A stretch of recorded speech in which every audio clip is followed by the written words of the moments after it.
નમસ્કાર મિત્રો આજે તમારી સમક્ષ કર્ક રાશિના જાતકો માટે શનિ ભગવાન જે વક્રી થઈ રહ્યા છે 27 જુલાઈથી 11 ડિસેમ્બર સુધી બુધના નક્ષત્રમાં રેવતી નક્ષત્રમાં આવશે તો આ કર્ક રાશિના જાતકો માટે શું ફળ મળશે, આપણે કઈ વાતની સાવધાની રાખવી જોઈએ અને શું ઉપાય કરવા જોઈએ, સંપૂર્ણ વિસ્તાર આજે તમારી સમક્ષ હું રાખવા જઈ રહ્યો છું।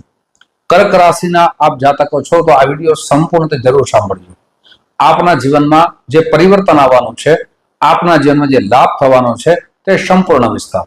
ઘણી વખત શનિ ભગવાનની ચર્ચા કરતા હોય તો આપણે સાંભળ્યું પણ હશે કે શનિ ભગવાનની કોઈ પણ રીતે આપણે ડર લાગે, ભય લાગે, એમાં શનિ ભગવાન વક્રી થાય છે આવું સાંભળીએ આપણી રાશિમાં ત્યારે વધારે ડર લાગે। આ તમારો ડર દૂર થાય, ભય દૂર થાય તેના માટે આ વિશેષ છે। શનિ ભગવાન છે વક્રી એટલે શું તો કે જે ગતિમાં ચાલતા હોય એ સૂર્ય ભગવાને પ્રદક્ષિણા કરતા હોય તેમાં ધીમી ગતિ કરી નાખે એને વક્રી શબ્દ આપવામાં આવ્યું છે। એટલે શનિ ભગવાન જે ઉલટા ચાલતા નથી પણ ધીમી ગતિ થઈ જાય એટલે વક્રી શબ્દ આપવામાં આવ્યું છે। મિત્રો શનિ ભગવાન છે આપણે ચંદ્ર રાશિના આધાર ઉપર જોઈએ તો તમારા 9મા ભાવમાં છે। શનિ ભગવાન 9મો ભાવ એટલે ભાગ્યનો છે, પિતાનો છે, આધ્યાત્મિકનો છે, હાઈ એજ્યુકેશનનો છે અને ધર્મનો છે। શનિ ભગવાન છે તમારા જીવનમાં શું ફળ આપશે? ઘણી વખત સાંભળ્યું હશે કે શનિ ભગવાન અશુભ ફળ જ આપે તો કે ના, શુભ ફળ પણ આપે છે। પણ કોને શુભ ફળ આપે છે? જે ન્યાયથી ચાલે છે, ધર્મથી ચાલે છે અને કોઈની ઉપર અન્યાય નથી કરતા, સાથે જીવનની અંદર સત્કર્મ કરતા રહે છે, એને શનિ ભગવાન દંડ આપતા નથી। એટલે શનિ ભગવાનથી ડરવાની જરાય પણ જરૂર નથી। શનિ ભગવાનથી આપ ડરશો તો જીવનમાં કોઈ પણ કાર્ય કરશો એમાં આપને સફળતા ન મળે, પણ શનિ ભગવાનના ડરથી રહેવાનું નથી। આપને પૂર્ણ સૌથી પહેલા તો વાત સાંભળવાની છે। શનિ ભગવાન છે દંડ કોને આપે છે? હર હંમેશા જે ખોટા રસ્તે ચાલતું હોય તેવા વ્યક્તિને જ શનિ ભગવાન દંડ આપે છે। શનિ ભગવાનને કર્મના દાતા પણ માનવામાં આવ્યા છે। આપ જેવું કર્મ કરો છો એ કર્મ રીતે તમારા જીવનમાં ફળ આપે છે। ડર અને ભય આપ અવશ્ય છોડી દેશો। આજે ચર્ચા કરીએ છીએ તો આપણે કર્ક રાશિના જાતકો માટે કરીએ છીએ। શનિ ભગવાન વક્રી તો બધી રાશિમાં થવાના છે અને બધી રાશિને બધું એક સરખું ફળ ન મળે એટલે એ પણ જાણવું ખૂબ જરૂરી છે। ઘણા બધા કર્ક રાશિના જાતકો હોય તો શું બધાને લાભ થાય તો કે ના, તો બધાને અશુભ ફળ મળે તો કે ના। આપણે પેલા વાતને સમજીએ, કોને અશુભ ફળની પ્રાપ્તિ થઈ શકે છે, કોને શુભ ફળની પ્રાપ્તિ થઈ શકે છે। વિડીયો સંપૂર્ણ સાંભળો તો જ તમને ખ્યાલ આવે। અધૂરો વિડીયો મૂકો તો આપને અધૂરું જ્ઞાન મળે અને આપના જીવનમાં, આપના મનમાં ડર લાગે। તો ડરને દૂર કરીએ। 9મો ભાવ છે ભાગ્યનો છે। અત્યાર સુધી કર્ક રાશિના જાતકો જે ખૂબ મહેનત કરતા હતા, કોઈ પણ કાર્યમાં પરિણામની ઈચ્છા રાખતા હતા, એ પરિણામ મળતું ન હતું, પણ હવે તો એ પરિણામ મળશે। સાથે શનિ ભગવાનની 3 દ્રષ્ટિ છે। પ્રથમ દ્રષ્ટિ છે એ 12મા ભાવમાં છે અને એ બુધના ઘરમાં, બુદ્ધિ એટલે કે બુદ્ધિના કારક છે બુધ છે। સાથે શનિ ભગવાનની બીજી દ્રષ્ટિ છે એ 3જા ભાવમાં પડે છે અને જે લાસ્ટ દ્રષ્ટિ પડે છે એ 6થા ભાવમાં પડે છે।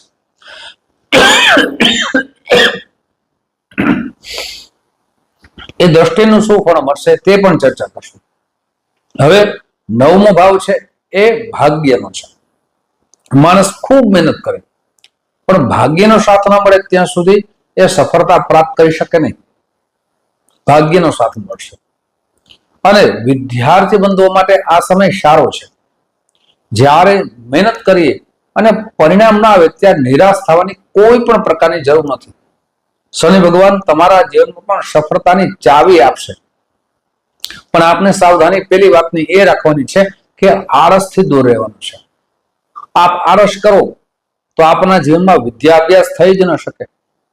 આજનું કાર્ય કાલ ઉપર છોડો તો એ કાર્યમાં સફળતા ન મળે।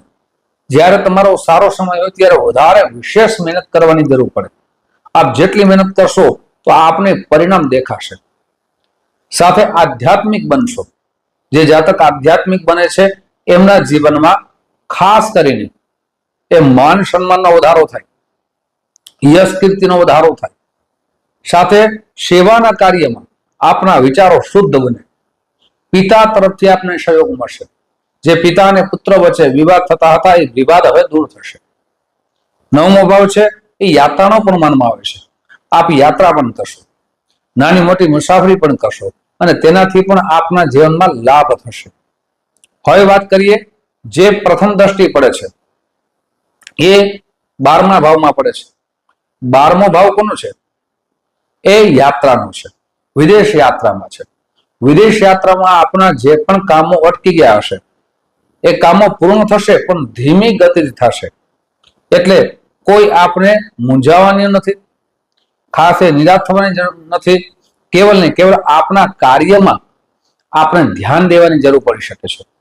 હા, આવક કરતા જાવકનો દર વધી શકે છે, પણ એ આવક કરતા જાવકનો દર છે કોઈ સત્કર્મમાં લગાડશો તો આપના જીવનની અંદર તેનું પણ આપણે પુણ્ય પ્રાપ્ત થશે. સાથે કોઈ સારી જગ્યાએ લગાડશો તો આપના જીવનમાં યશ કીર્તિનો તો વધારો થવાનો છે. અને હોસ્પિટલના કાર્યોમાં આપના ખર્ચા ન વધે તેની ખાસ કરીને સાવધાની રાખજો. ઘણી વખત નાની બીમારી હોય તો એ નાની બીમારીમાં દવા ન લઈએ, ધ્યાન ન આપીએ તો મોટી બીમારી આવવાની શક્યતા વધી જાય છે. તો આપણે તે વાતની પણ સાવધાની રાખવી જોઈએ. પેટ ચરબીનો ભાગ વધે ત્યારે અવશ્ય વ્યાયામ કરવું જોઈએ, કસરત કરવું જોઈએ, જેનાથી આપના શરીર બરાબર સમતુલ રહે. તો આ વાતની એક સાવધાની રાખવી જોઈએ. મિત્રો, જેમ લાભ થશે એમ સાવધાની પણ કહેતો જાઉં છું. 12મો ભાવ છે, સાથે મોક્ષકારક આ ભાવ માનવામાં આવે છે. આધ્યાત્મિક બનશો, ભક્તિ કરશો એટલે ભગવાનની નજીક જશો. હવે વાત કરીએ 3જા ભાવની. 3જા ભાવમાં દ્રષ્ટિ પડે છે જે ઓનલાઈનનો ભાવ માનવામાં આવે છે.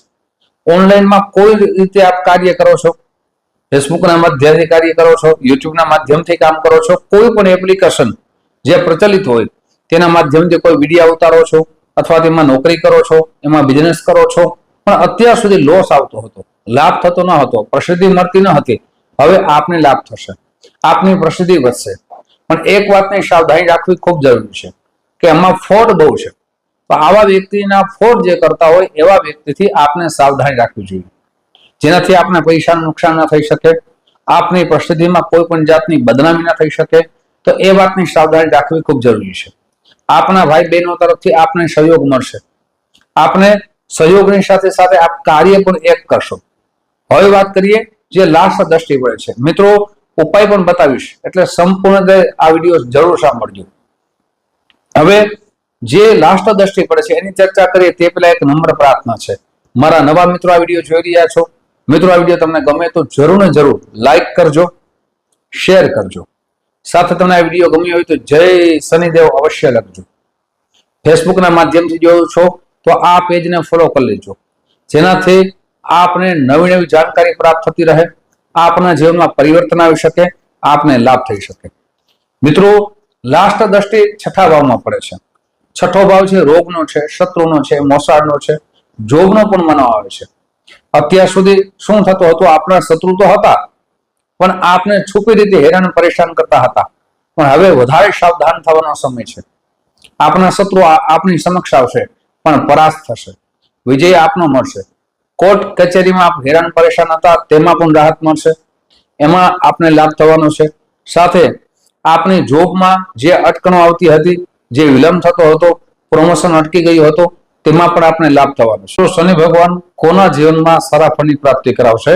તો કે જેની જન્મ કુંડળીમાં શનિ ભગવાન ઉચ્ચ રાશિમાં હોય, સ્વરાશિમાં હોય તો તેના જીવનમાં શનિ ભગવાન સુફળની પ્રાપ્તિ કરાવી શકે છે. તો કે સ્વરાશિ તો કે 2 રાશિ ગણવામાં આવે છે, એક તો મકર રાશિ છે, બીજી કુંભ રાશિ છે.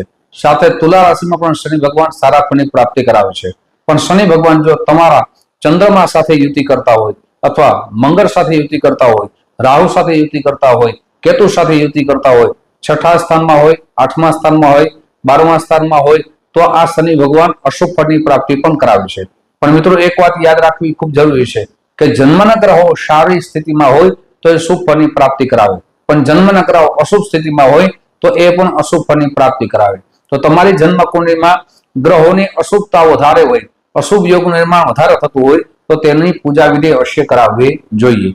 મિત્રો, આ તો વાત કરી મેં શનિ ભગવાનની, પણ તમારી રાશિ પ્રમાણે તમારે કયું રત્ન ધારણ કરવું જોઈએ એક વખત જન્મકુંડલી અવશ્ય બતાવવી જોઈએ. તમારી રાશિ પ્રમાણે તમારો રાશિ સ્વામી થાય છે ચંદ્રમા. ચંદ્રમાનો રત્ન છે મોતી. મિત્રો આ મોતી છે, આ જ રીતે મોતી આપ ધારણ કરી શકો છો, પણ મોતી પહેરતા પહેલા આપણે એનું પંચાંગ કર્મ કરવો અવશ્ય જોઈએ. પંચાંગ કર્મ કરશો તો એની પ્રતિષ્ઠા થઈ જશે, પૂજા થઈ જશે, અને પછી સારા સમયમાં સારા કેરેટનું સારું રત્ન ધારણ કરશો તો આપના જીવનમાં એ ચંદ્રમાં પણ સારા ફળની પ્રાપ્તિ કરાવશે. શનિ ભગવાનની કૃપા થાય તેના માટે પ્રતિ દિવસ સાંજના સમયમાં સરસવના તેલનો દીવો કરવો, શનિ ચાલીસાના પાઠ કરવા, હનુમાન ચાલીસાના પાઠ કરવા, પ્રતિ દિવસ શંકર ભગવાનના મંદિર જવું, દૂધથી અભિષેક કરવો, ઓમ નીલકંઠાય નમઃ આ મંત્રના જપ કરવા. મિત્રો આ જ રીતે તમે જપ કરશો, અનુષ્ઠાન કરશો, પૂજા કરશો, ઉપાસના કરશો, સાથે શનિવારના દિવસે તમારી યથાશક્તિ આપ અન્નનું દાન કરો, સોમવારના દિવસે સફેદ વસ્તુનું દાન કરો. આ રીતે કરવાથી શનિ ભગવાનની અને ચંદ્ર ભગવાનની કૃપા અવશ્ય થશે. નમસ્કાર.